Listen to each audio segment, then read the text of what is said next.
In a world where even the smallest disagreements can lead to arguments, violence, and even death, two brothers tackle the difficult subjects. All right. Hunter Biden's laptop. I think you've been itching for this one for a while. Uh, I've been wet. Itching for this conversation for a little while. I think it's going to be a tough one. I think with all these types of discussions about items like this, really being able to prove anything on either side is difficult. Yeah, But I'd agree. I'm happy to go through with it and see where it leads for sure. Okay. So, um, do you want to lay the groundwork, kind of the basis for why we're even talking about it, or do you want me to? I can't remember exactly what brought it up, but I do think it would be interesting.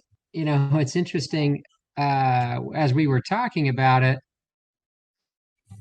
It seems that people on one side of the aisle, when certain information came out, like, oh, it really was his laptop, and all of those people said, oh, see, I told you, you should have, this should have come out a long time ago. They shouldn't have suppressed it. But when I brought it up to you, uh, not that I'm on the other side of the aisle because I like to think I'm kind of between both, um, but when I brought it up to you, you were it was surprising to me that you were like, oh, of course they didn't, of course they didn't talk about the laptop back when it came out. It was nothing was known. It was really uncertain. I think, though, as we think about this and as we have this discussion today, I think the bigger picture we should be looking at is the role that the mainstream media, the rest of the media, and social media has in presenting this information to us. And And one thing that go ahead. well, I'm glad that you made that distinction between the media and social media. But go on.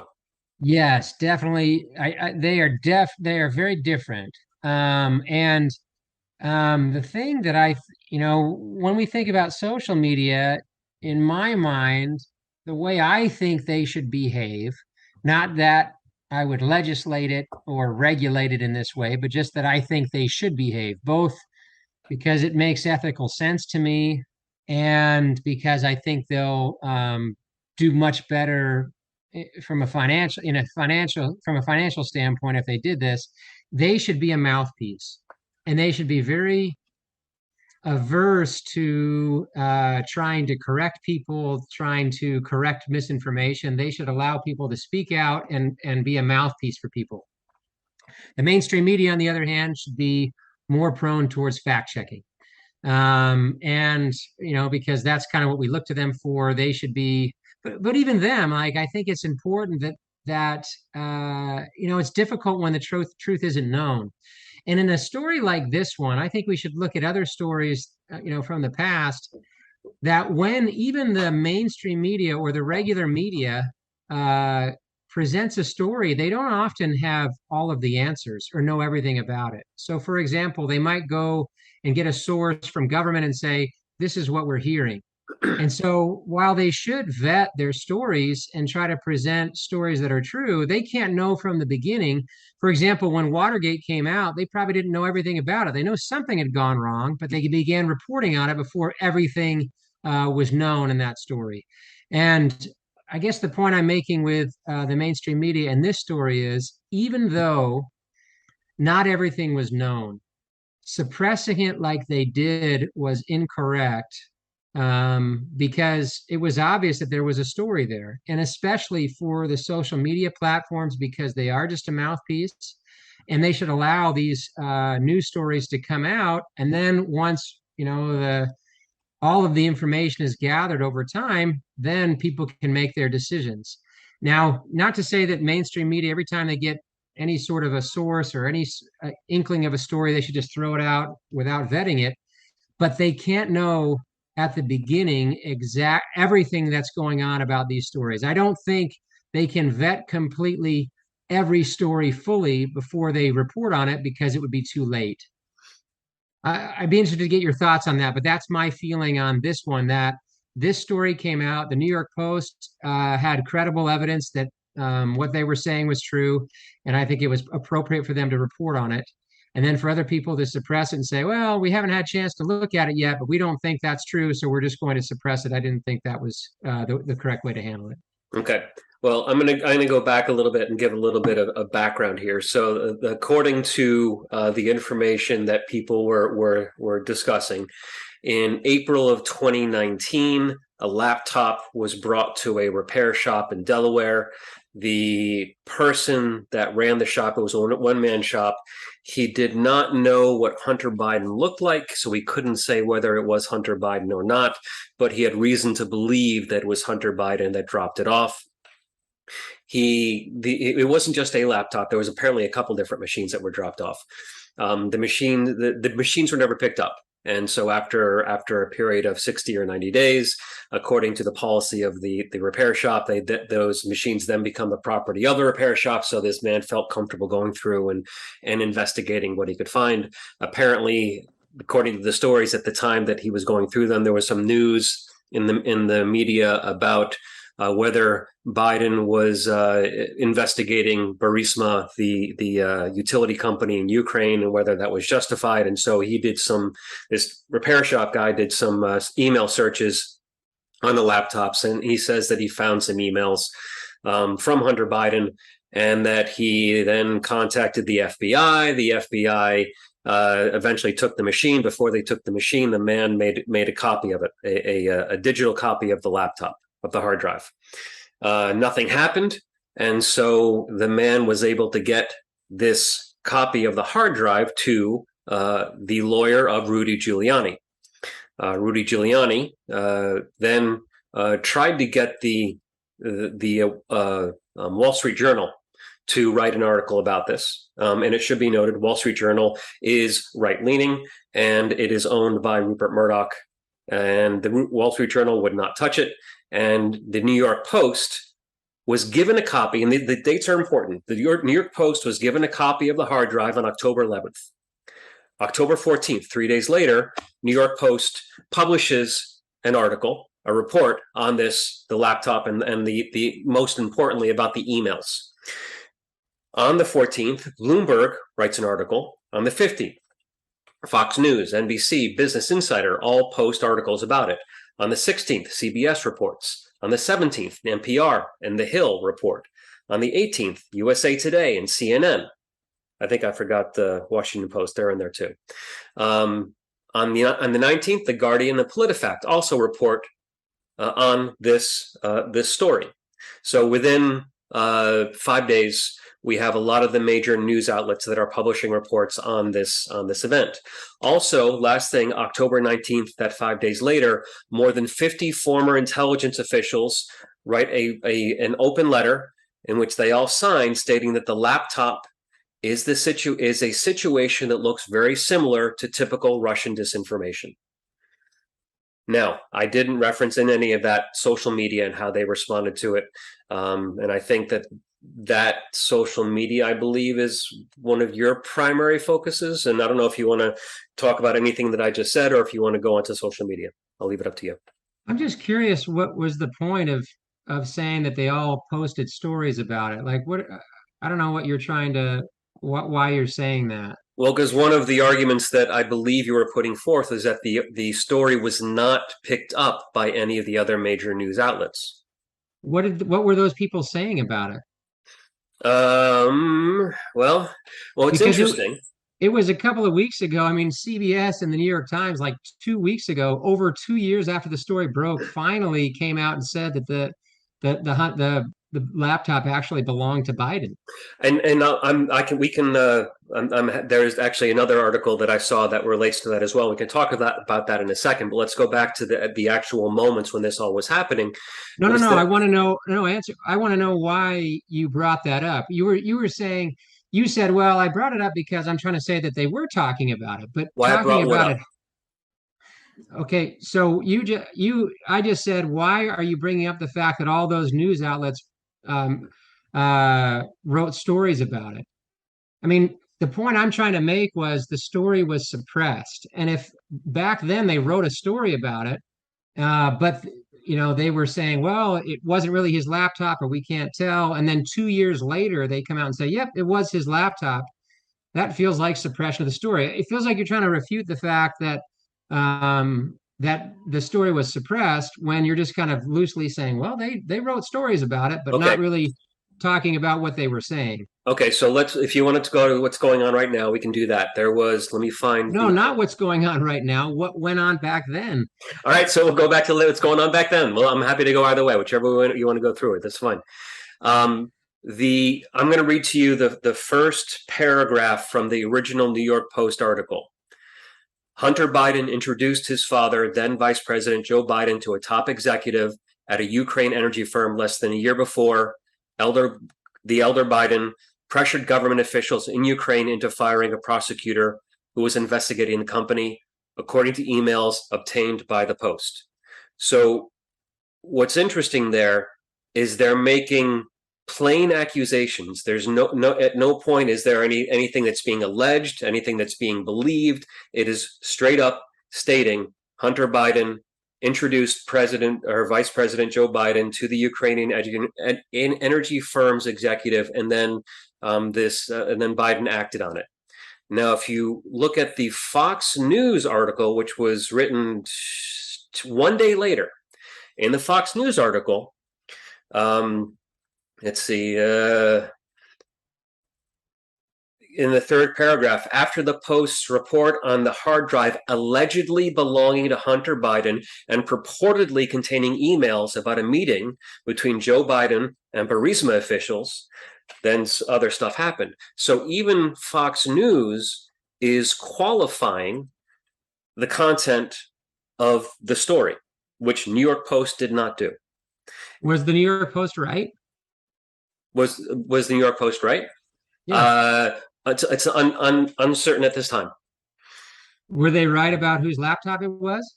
That's not the great question. So let me take you to what is this? No. The point I'm trying to make is you're saying, well, they should have been qualifying it, but they were right. Well, and there are emails on the laptop that indicated that they did have the meeting. Like, they didn't know that they were right at the time. Look, how do you know that?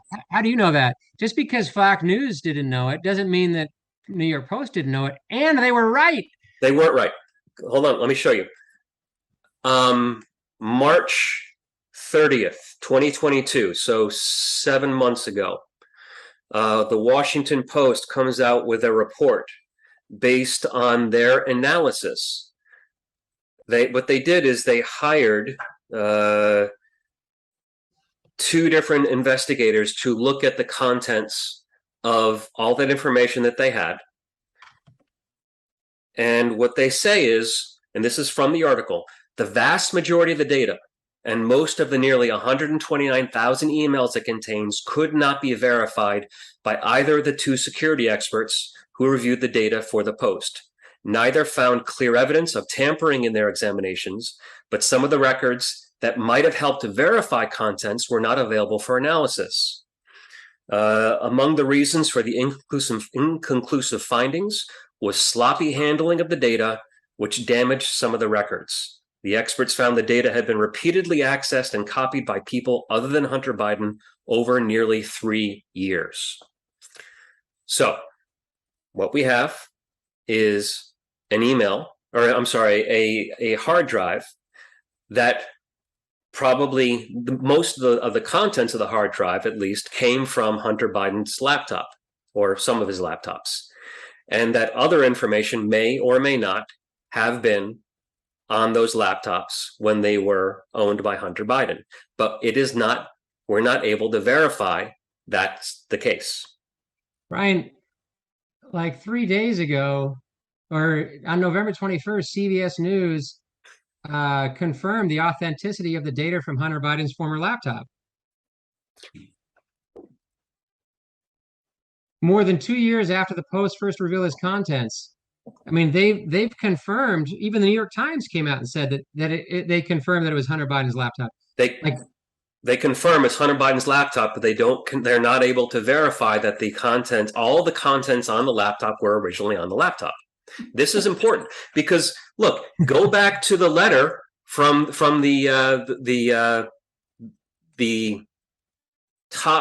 50 former intelligence officials who state that this is how Russia does their disinformation. They bury lies inside of truths. This is how they do it. And this was the point of the people, of the top intelligence officials.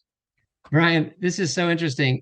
You know, first of all, it's been 2 years. Like, how do we not know? Because the FBI got the original hard drive. Can they come out and just tell us? Can they report it? Can we just figure out whose this is? Like, I get it. There could be other information in there.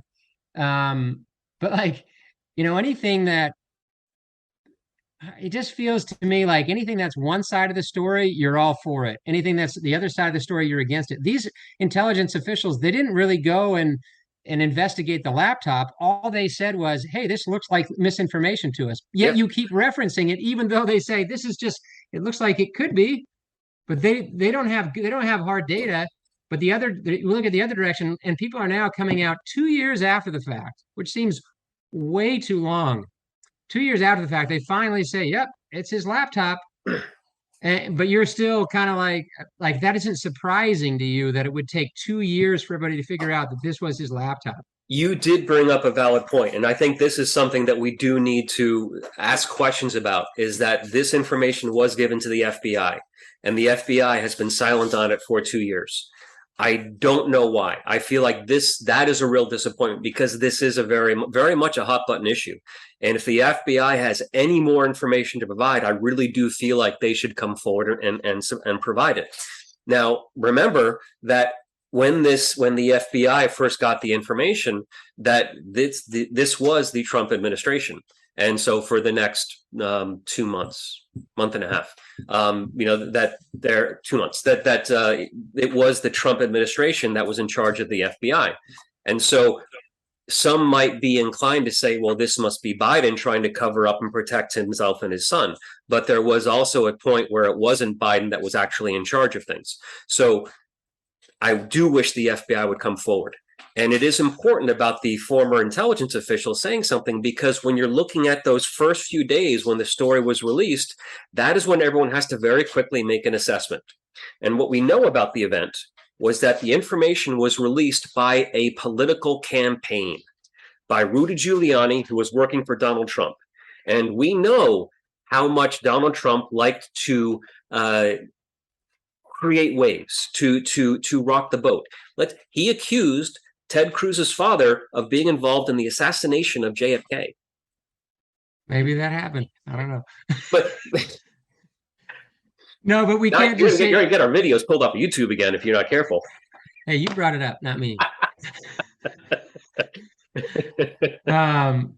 But yeah, like, I don't know. It just feels like it just is, it's really amazing to me how this one has gone, that we can say 2 years later, we still don't know. We're still confused about this when it was proven right.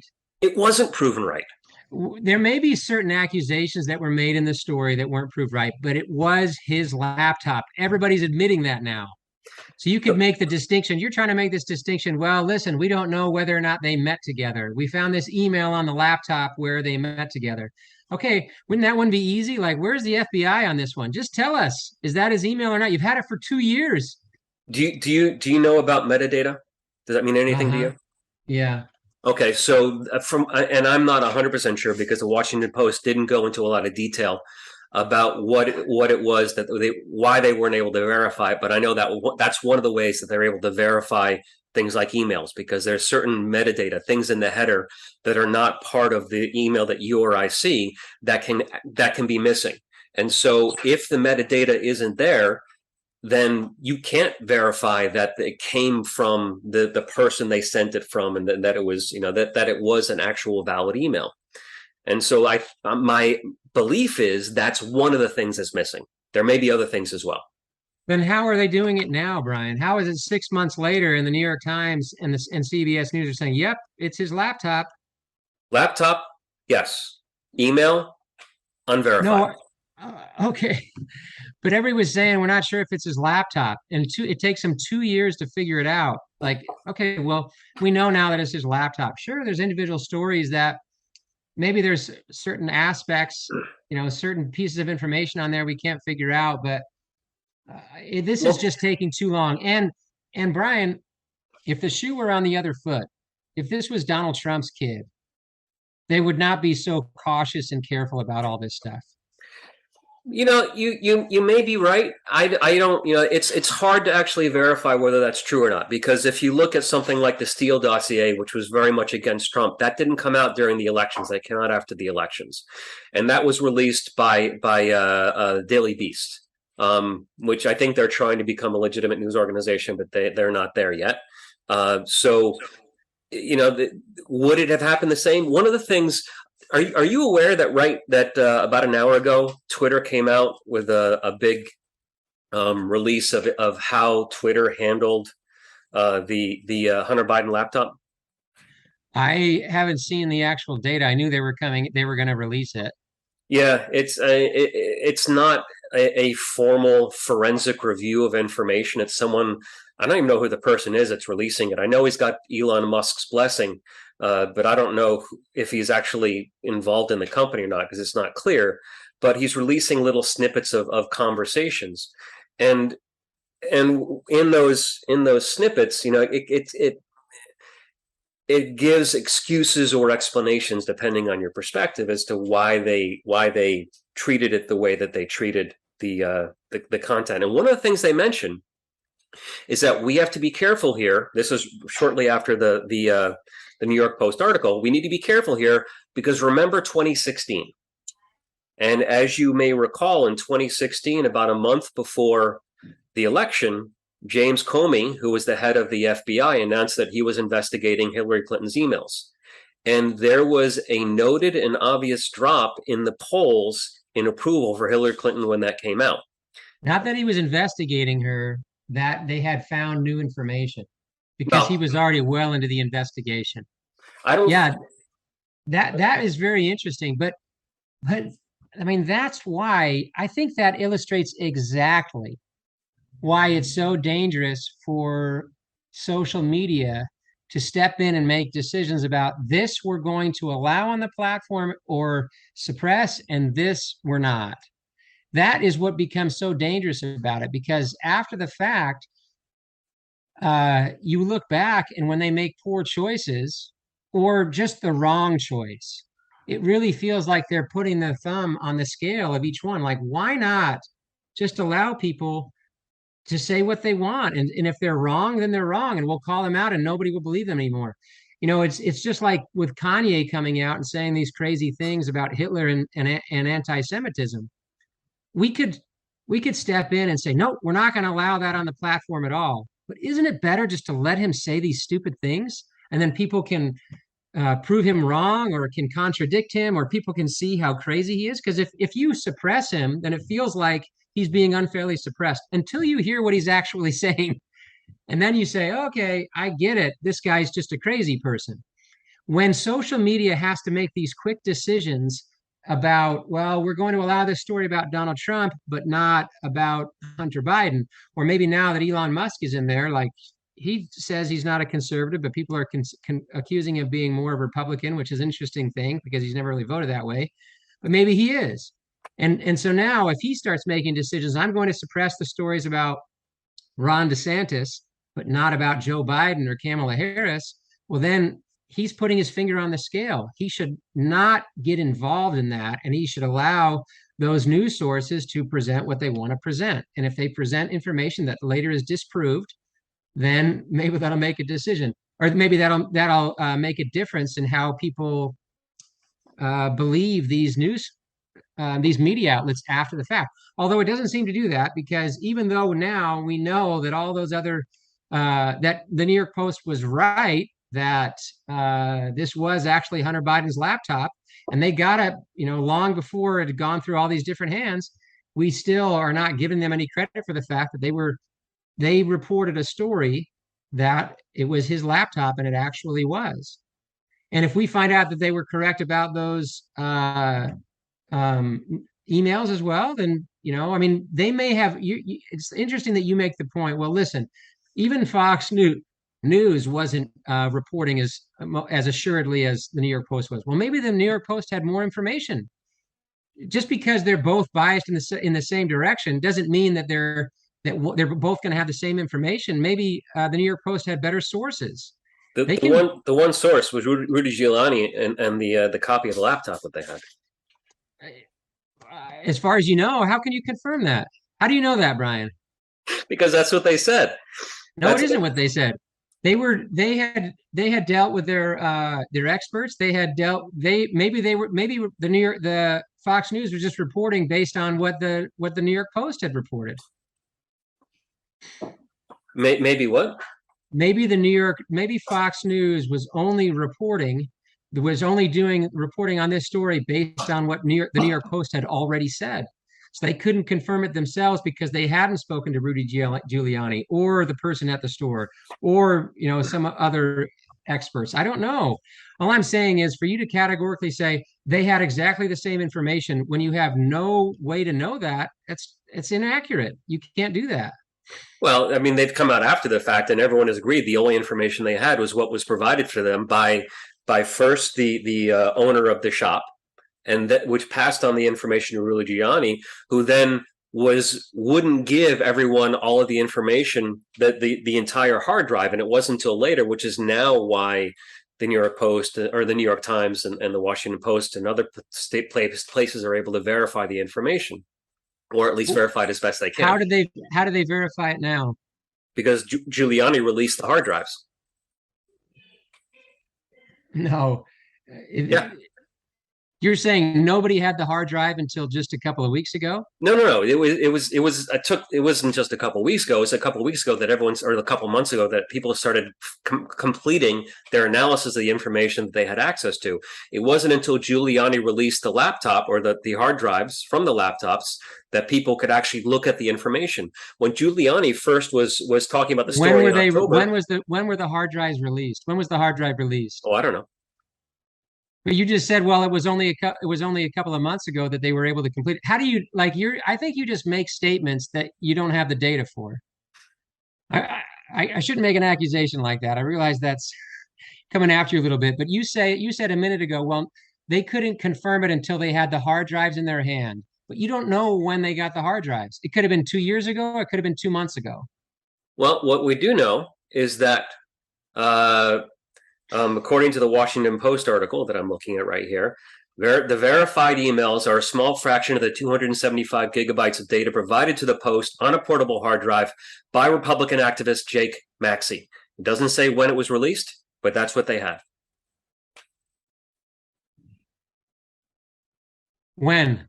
That's what I just said. It doesn't say when it was released. It doesn't say when they got it, but that they have the hard drive. I don't know when they got it, but that's what they are basing their analysis off of the actual hard drive or the copy of the hard drive. Analysis.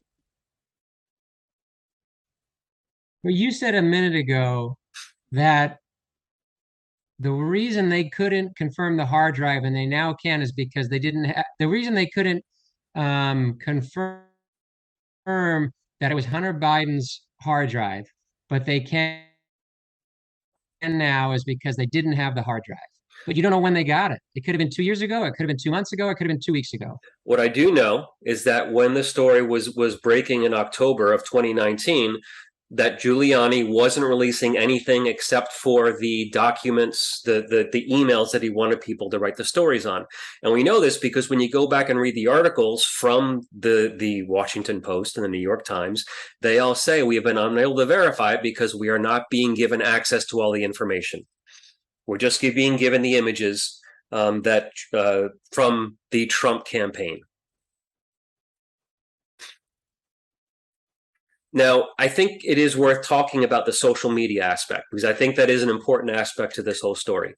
And it's important because, one of the challenges we have here is what is the social media company's intent and purpose? And this is something that's really evolved over time.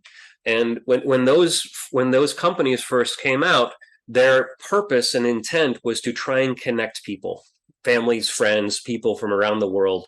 And then over time, you began to see the growth of the providing of the news. I think Facebook was doing it first, when they were throwing it in the feeds, and then a lot of other. I think then maybe around the same time, you had a lot of these news agencies that began to use Twitter as a way to get their information out. And you asked the question earlier, why don't we just let everybody say whatever they want to say, and just let it all go out and be there, and people can line with what they want. And we're kind of already there. And so when the question is brought up, why doesn't social media worry about their reputation, or why don't they control these things?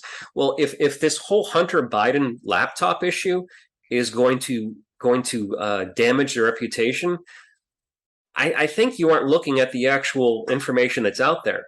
All the things about the lizard people and the deep state and the flat Earth theories that are being thrown out there.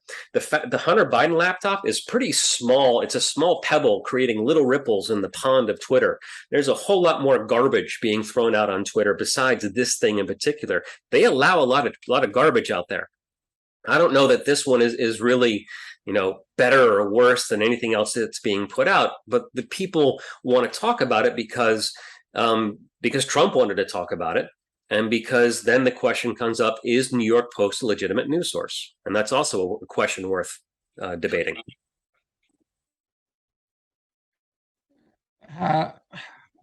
I don't understand the point you're making, because my point is that they should let all the information out. You say, well, they let a lot of information out.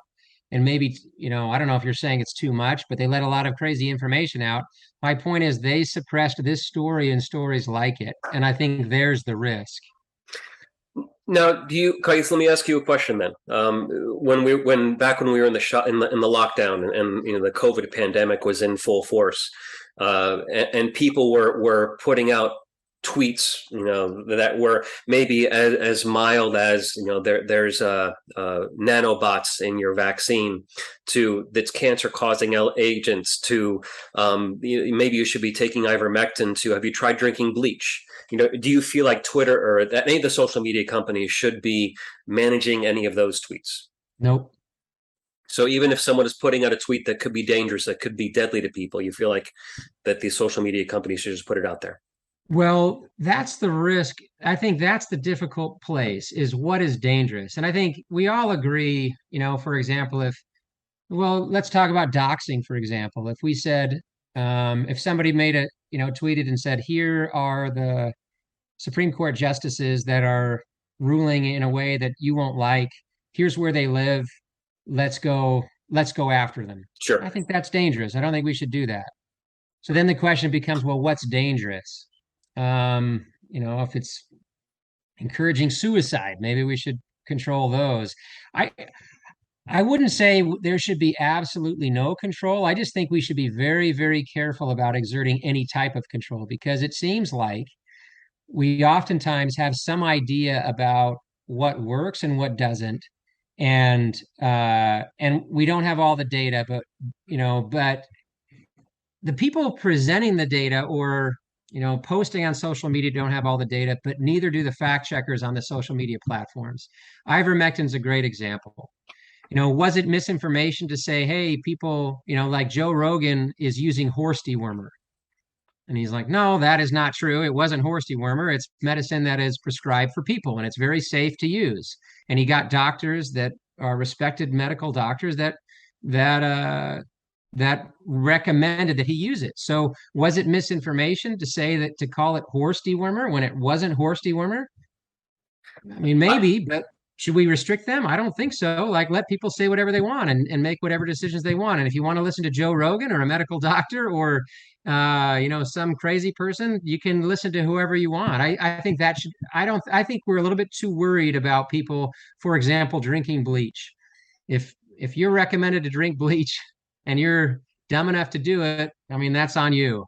And we could still prosecute, like after the fact, we could say, hey, you did this, you recommended that people drink bleach, and then they all died. Like, maybe we could prosecute somebody for doing something like that. Let it go to the courts. I'd be fine with that. If I recall, and I'm going off the top of my head here, but I think that there was a news conference with at the White House, and Trump brought up something, and I can't remember if he was like talking about injecting bleach or drinking bleach. It was something about bleach. He put it out there, and if memory serves, and memory often doesn't, but if memory serves, one of these hotlines that where people, the poison hotlines, people were calling in asking if this was actually a good idea. And this is one of the dangers that we have when you have the president of the United States. And remember that some people really consider him, a president above all other presidents. That when he says something like that, that there will be people that take it seriously. And so now that's sort of an extreme example. But there are other people that do have quite a following on social media and other places. And some of these people don't feel like they have an obligation to be truthful, to verify their facts before they speak. A great example of that is Alex Jones, who is just declared bankruptcy because of the $1 billion lawsuit he just lost. Because he was claiming that the people that were at the families of the Sandy Hook shooting, that they were all actors. And some of those people had to move multiple times because they were getting harassed, threatened, not just like, people being mean to them, but they're actually being threatened because the claim was that their children didn't actually die at Sandy Hook. And this was being promoted by Alex Jones. And so there are consequences to some of these actions. Question being that you're bringing up, and I also am interested in, does social media bear any responsibility? And so therefore, should they be, filtering some of the information that's going through them? Well, Brian, let me ask you a question. When Dr. Fauci said in March that using masks was performative and didn't work, and then later on came out and said, well, actually, they do work, should he have been censored on social media in one or both of those cases? When he made those statements? Yep. I don't know how social media could have censored him, since there was no one of reputation contradicting him. Just saying, if we see that, well, let's say he contradicts himself, and at one point he's saying, well, let's say, he came out in March and said, hey, they don't work. And then he comes out a few months later and says, well, they do work. Should we censor him the second time since he's contradicting himself? But I think that when he did that, go ahead.